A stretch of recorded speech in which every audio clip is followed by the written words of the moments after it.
to the first of Governor Kenneth Mapp's nominees were sworn in as commissioners Tuesday morning. Meanwhile, on St. Thomas, a gathering at the legislature in recognition of African Liberation Day and African Heritage Week. Plus, on St. Thomas, senior citizens filled the Senate chambers in support of the Senior Citizens Senate session.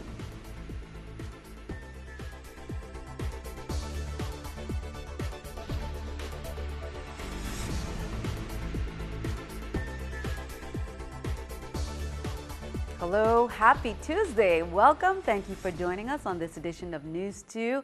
I'm Sandra Gumansing. Topping our newscast, the first of Governor Kenneth Mapp's nominees were sworn in as commissioners Tuesday morning. Both Police Commissioner Delroy Richards Sr. and Sports, Parks and Recreation Commissioner Pedro Cruz became official members of the cabinet.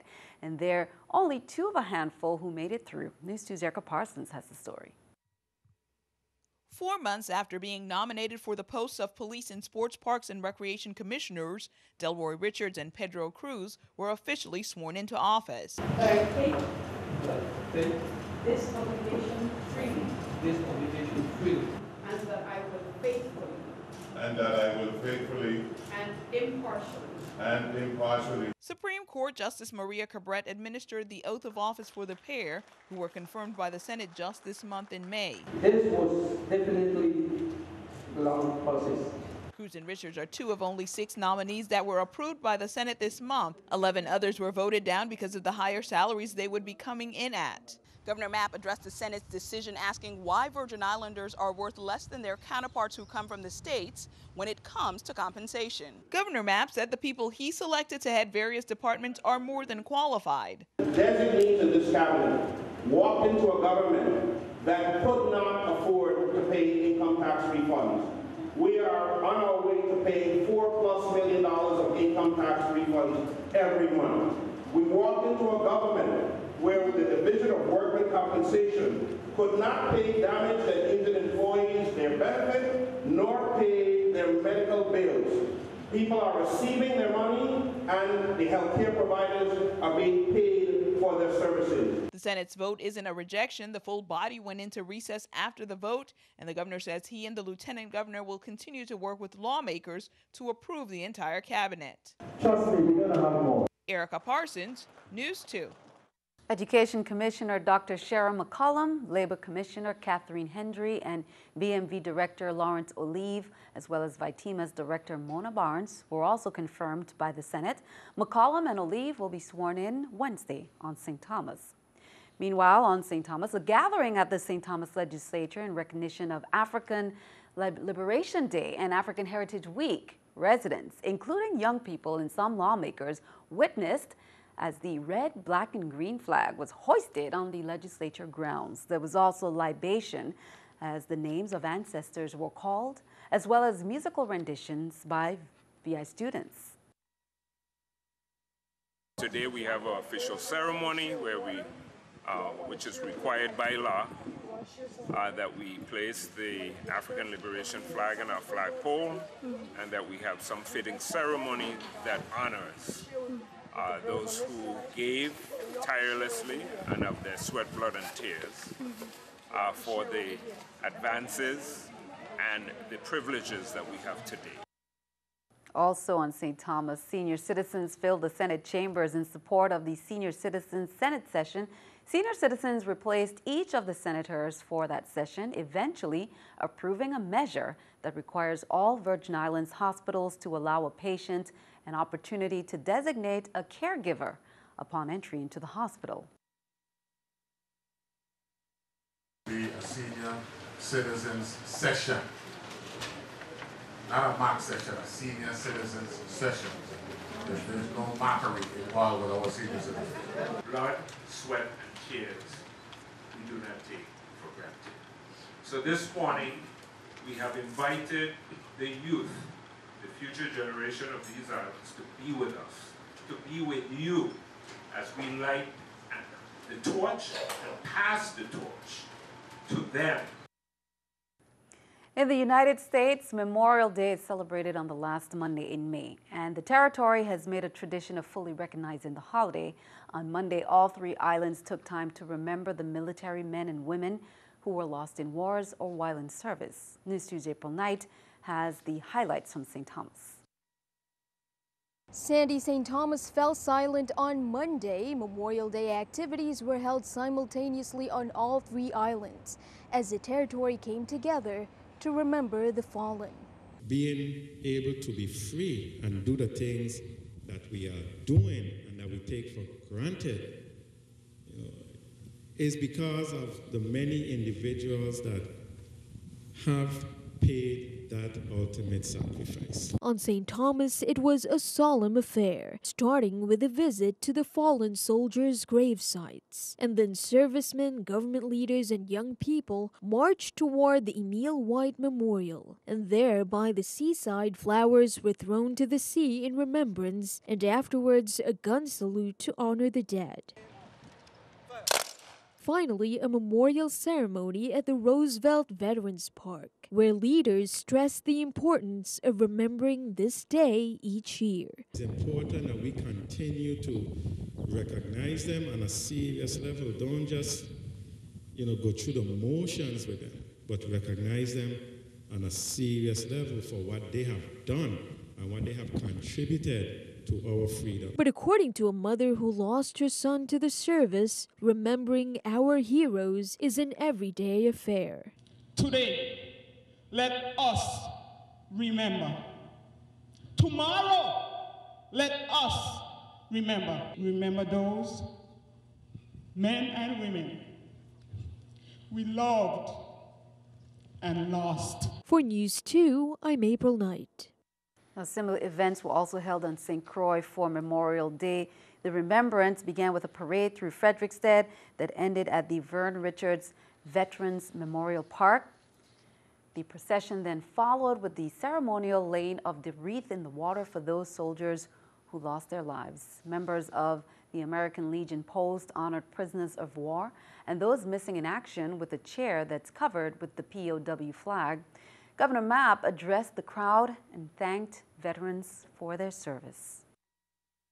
And so today, we say to each of the members of the family and the survivors that we thank you for your service.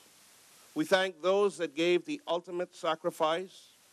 We will always endeavor and endow in the territory to ensure that we hold our veterans who died in the service of this nation up to the highest esteem and to ensure that their sacrifice is never forgotten. Now, hundreds of flags were replaced Saturday at the Kings Hill Veterans Cemetery. Members of the American Legion's Post 102, as well as the students of the Tuskegee Airmen's Youth Aviation Club, spent just over an hour replacing the flags. It's a tradition they performed every year to honor the memory of the soldiers who fought for this country. Senator Armando Rocky Liebert noted that the 2 St. Johnians that perished in combat in the Korean and Vietnam Wars both grew up in the Coral Bay area and that their loss was still felt. He also questioned why our veterans have to fly to Puerto Rico for basic services. He said it's one of the reasons why he promoted the idea of a military installation on St. Croix to provide economic stimulus as well as afford opportunities for local veterans. Now, Senator Myron Jackson said he's again encouraging government officials to do their part in making sure these sacred burial sites of our armed forces are maintained with dignity and respect, as many unkept plots continue to be covered with weeds and debris. There are also complaints, he said, that the Western Cemetery 1 and 2 are inaccessible in many sections. Well, many Virgin Islanders were partying off-island and joining other Virgin Islanders abroad this past weekend as the 27th annual Atlanta Caribbean Carnival events were winding down. Events kicked off on Saturday, May 9th.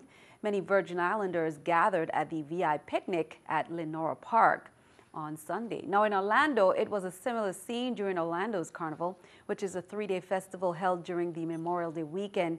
The festival is hosted by the Orlando Carnival Association, Inc. The parades include music, troops, and more, dedicated to showing off all the Caribbean has to offer. Keeping our eye on the economy, here's the New York Stock Exchange with our stock market watch. As we can see, everything down. The Dow down 190, NASDAQ 56, S&P 21. Coming up on News 2, what you need to know, Golden Crust patties, they're recalling approximately 9 million pounds of beef and chicken products due to misbranding and undeclared allergens. The U.S. Department of Agriculture's Food Safety and Inspection Service made that announcement over the weekend.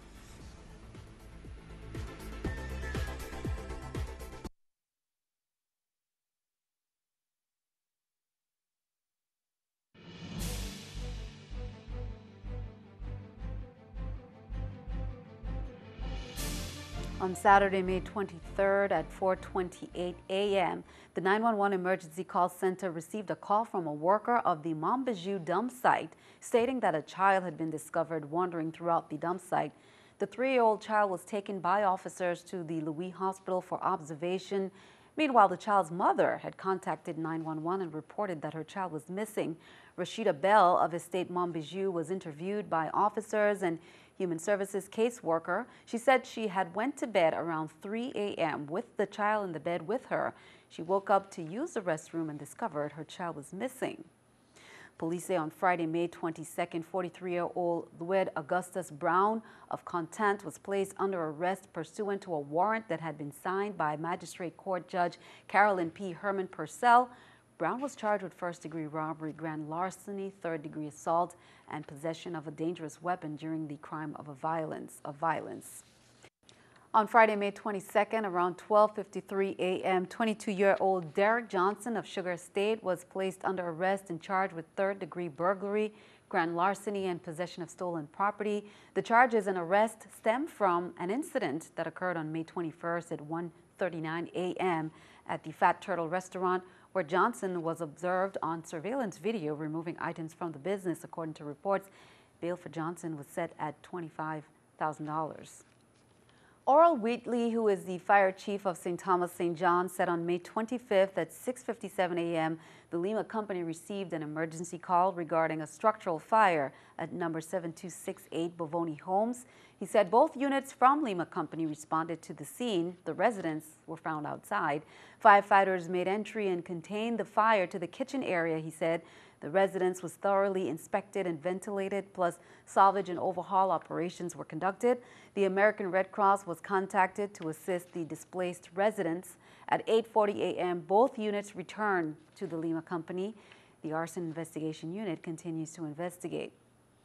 Well, more than 9 million pounds of chicken and beef products are being recalled because of improper branding. The U.S. Department of Agriculture announced the recall last month. The New York-based company Golden Crust Patties failed to declare it on the label that their products contain egg, which is known to be an allergen. The affected products include different types of beef and chicken-style patties. The products subject to the recall have the numbers EST 18781 and P18781. They also have an expiration date between January 24th, 2015 and February 26, 2016. A full listing of the recalled products can be found on the U.S. Department of Agriculture's website. Well, another medical cannabis seminar is coming up May 27th, entitled The Legal and Health Factors for Medical Cannabis.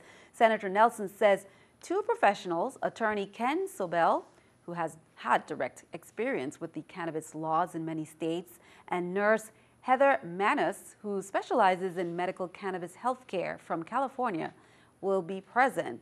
The 2 have volunteered their time to educate the VI community. A meet and greet was held this evening, but the seminar for the general public is on Wednesday, May 27th in the Great Hall Room, UVI St. Croix. That's from 6 p.m. to 8:30 p.m. Women Striving for Success, Inc. will be hosting Sweet Networking event for current, new, and potential members on May 27th from 6 p.m. to 8 p.m. at VI Ice Cream Company in the Royal Dane Mall located in downtown Charlotte-Amalie. The event, they say, is a time for members to reflect on their goals, present new event opportunities and workshops, as well as consider mentoring opportunities for younger members. Senator Jeanette Millen-Young is the president. She says Women Striving for Success, Inc. began as a grassroots movement in 2012 in St. Thomas. It operates as a nonprofit community of women, business owners, and professionals who support each other, more than 220. Be sure to stick around. Your News 2 AccuWeather forecast comes your way next.